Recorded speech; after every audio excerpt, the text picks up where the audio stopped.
क्या आप भारत के सबसे ताकतवर मुस्लिम धर्मगुरु का नाम जानते हैं?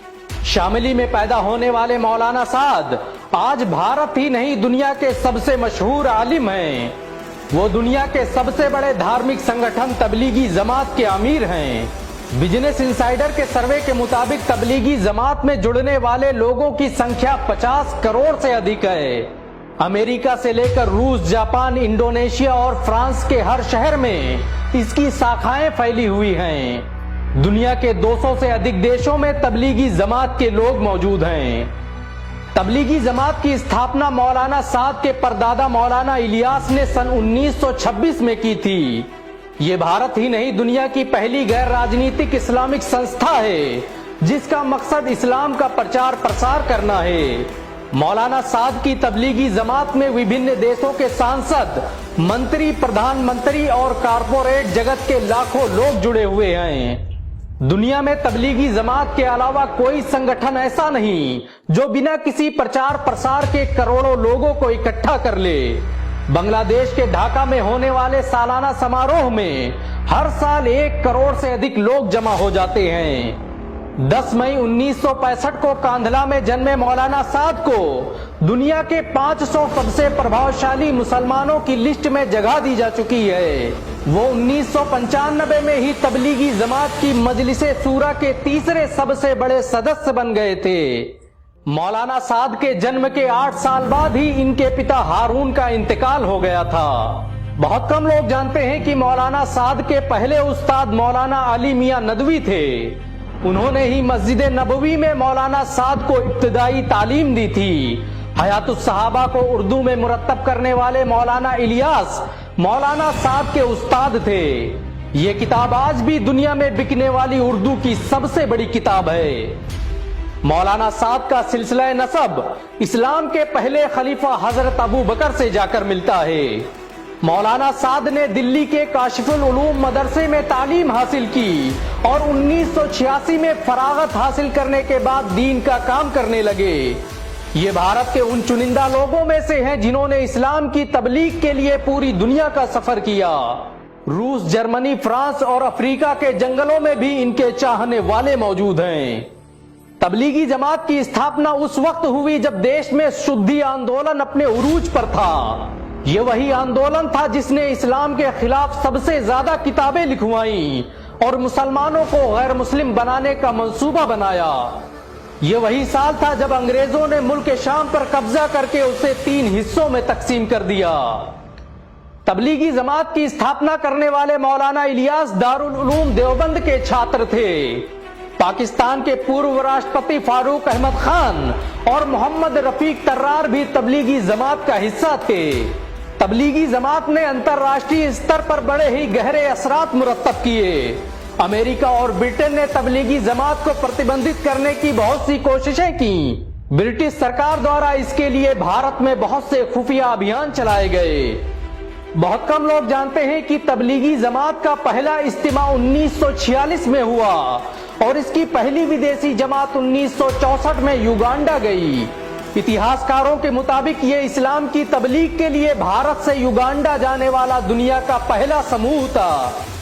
तबलीगी जमात पहला संगठन है जिसने सरकारों को बदले बगैर ही देशों को मुसलमान बना दिया।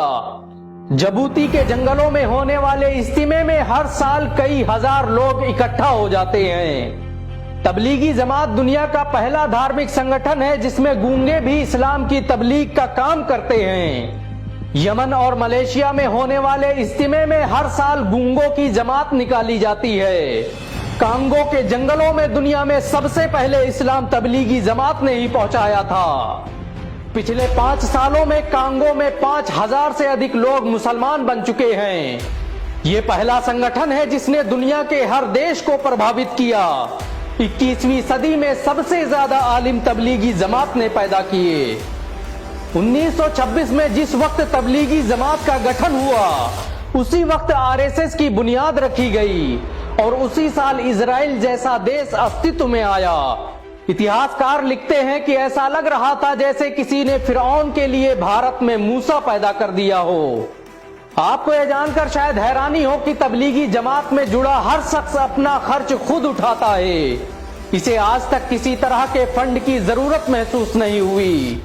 दुनिया में बहुत से वैज्ञानिक आज तबलीगी जमात के काम करने के तरीके पर रिसर्च कर रहे हैं। इसे आर्थिक रूप से दुनिया का सबसे अमीर संगठन कहा जाता है। तबलीगी जमात दुनिया की सबसे बड़ी संस्था है जो जुआ शराब जैसी कुरीतियों के खिलाफ व्यापक अभियान चलाती है। इसमें काम करने वाले लोग अफ्रीका के जंगलों में जाकर लोगों को इंसानियत की शिक्षा देते हैं। भारत के हर शहर और गांव में तबलीगी जमात के लोग मौजूद हैं। तबलीगी जमात का हिंदुस्तान की आजादी में बड़ा किरदार रहा। मशहूर स्वतंत्रता सेनानी उबैदुल्ला सिंधी तबलीगी जमात का हिस्सा थे। उबैदुल्ला सिंधी ने ही रेशमी रुमाल आंदोलन की शुरुआत की थी, जिसने भारत की आजादी में निर्णायक भूमिका निभाई। आपको यह जानकर शायद हैरानी हो कि उबैदुल्ला सिंधी 1915 में अफगानिस्तान में स्थापित की गई भारत की अस्थायी सरकार के पहले गृह मंत्री थे। दिल्ली के निजामुद्दीन में बना मरकज 1926 से लेकर आज तक वहीं स्थित है और इसके ऑफिस को आज तक कहीं विस्थापित नहीं किया गया। दिल्ली मरकज से निकलने वाली पहली जमात मेवात गई थी। बहुत कम लोग जानते हैं कि शुरुआत में तबलीगी जमात में लोगों की संख्या 3 से 4 थी, लेकिन 1947 तक इसमें काम करने वाले लोगों की संख्या सैकड़ों में पहुंच गई। प्रसिद्ध स्वतंत्रता सेनानी मौलाना हुसैन अहमद मदनी भी तबलीगी जमात का हिस्सा थे। हुसैन अहमद मदनी ने ही अंग्रेजों के खिलाफ फतवा दिया था कि अंग्रेजों की नौकरी हराम है, जिसके बाद अंग्रेजों ने उन्हें बगावत करने के जुर्म में माल्टा में कैद कर दिया था। मौलाना हुसैन अहमद मदनी को 1954 में भारत का पहला पद्म भूषण अवार्ड दिया गया। आजादी के बाद भारत सरकार ने उनके नाम का पोस्ट कार्ड भी जारी किया। मौलाना हुसैन अहमद मदनी की नमाज़े जनाजा तबलीगी जमात से ताल्लुक रखने वाले मौलाना जकरिया ने पढ़ाई थी।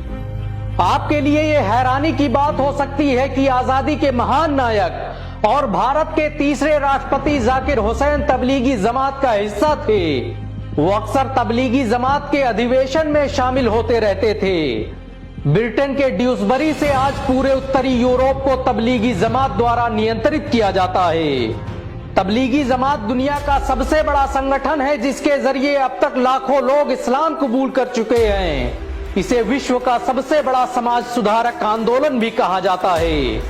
तबलीगी जमात हर तरह की हिंसा का विरोध करती है।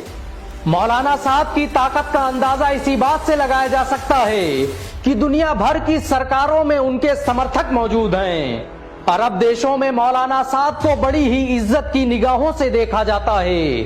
उनके एक इशारे पर मुसलमान अपना सब कुछ कुर्बान कर सकते हैं। क्या आप तबलीगी जमात का समर्थन करते हैं? नीचे कमेंट में जरूर बताएं।